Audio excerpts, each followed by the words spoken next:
everyone, and welcome back to our super tech adventure. We've made our unicorn fly, sparkle, talk, and follow rules with control blocks. Today, we're giving her a superpower, the ability to sense the world around her. We're diving into the sensing blocks. Like, can she know if a key is pressed? Or tell if the mouse is close to her. That would be great for games. Exactly. The sensing blocks are all the light blue blocks on the left. They're like our sprite's eyes, ears, and mind, letting them detect things like the mouse, the keyboard, or even the sound of your voice. They're super important for making interactive games. Let's explore. The first and most useful sensing block for games is key space pressed. This block asks a question. Is a certain key on the keyboard being pressed right now? It's perfect for making a character react instantly. So, we can make the unicorn jump if we press the space key. That's correct! We usually use sensing blocks inside an if-then block from the control toolbox because they ask a question. We can say, if key space pressed, and the unicorn will only jump when that key is held down. It's like the computer is always checking if I'm pushing the button. Yes. Now, what if we want our unicorn to know how close something is to her? We use distance to mouse. This block tells us how far away our unicorn is from the mouse pointer or another sprite. It's like having a built-in measuring tape.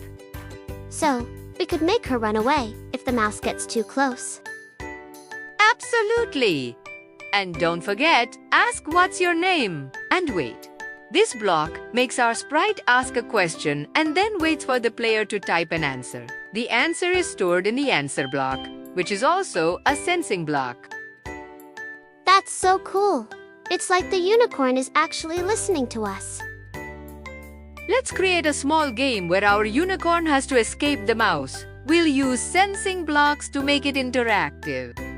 First, let's make our unicorn move continuously. We'll use a forever loop with if key right arrow pressed, then change X by 5 inside, and then do the same for the left arrow.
So, she'll keep moving as long as I hold down the arrow key. That's right! Now, for the escape part, we'll add another forever loop with an if-touching mouse pointer block. Inside, we'll make the unicorn say, "Ah!" run away. From looks and then move to random position from motion to make her run away.